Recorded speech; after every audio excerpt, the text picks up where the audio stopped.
আচ্ছা, আমি এখন জয়কে দুটো বাংলা জিজ্ঞেস করবো, ও দেখি এগুলো ইংলিশ বলতে পারে কিনা। আমি জানি সে পারবে, কিন্তু সঠিক উচ্চারণ পারে কিনা একটু দেখি। জয়, স্যার। তুমি স্যারকে বলো হচ্ছে যে প্রভাবশালী ইংলিশ কি। স্যার, প্রভাবশালী ইংলিশ হচ্ছে ইনফ্লুয়েন্সিয়াল। ইনফ্লুয়েন্সিয়াল।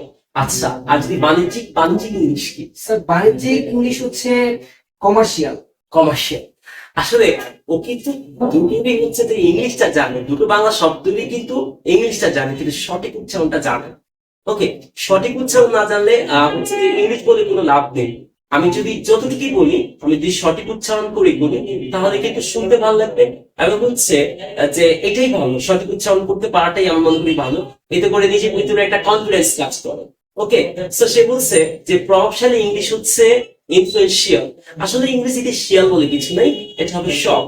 ইনফ্লুয়েন্সিয়াল। জয়, তাহলে কি হবে? ইনফ্লুয়েন্সিয়াল। ইনফ্লুয়েন্সিয়াল।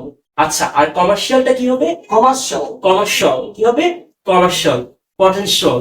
ওকে, অ্যাসেনশিয়াল। অর্থাৎ এইভাবে আমরা শিয়ালকে সল উচ্চারণ করবো। তাহলে আজকের পর থেকে আমরা শিয়ালকে কি উচ্চারণ করবো? শল। শল। তাহলে বলতো ইনিশিয়াল কারেক্ট নাকি ইনিশিয়াল কারেক্ট? ইনশল। Initial correct.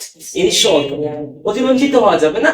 আমরা হচ্ছে যে খুব সিম্পলি উচ্চারণ করবো, কমার্শিয়াল, বেনিফিশিয়াল, অ্যাসেনশিয়াল, ইনফ্লুয়েন্সিয়াল, এভাবে উচ্চারণ করবো। সো অনেকে আমরা এই ধরনের ভুল করি, এই ধরনের ভুল করা যাবে। আচ্ছা, ঠিক আছে। আমাদের হচ্ছে যে আমাদের কোচিং সেন্টারের ঠিকানা হচ্ছে ধনিয়া, ধনিয়া বাজার, একই স্কুলের ঠিক কাছাকাছি। আমরা স্পোকেন ইংলিশ করাই, গ্রামার করাই।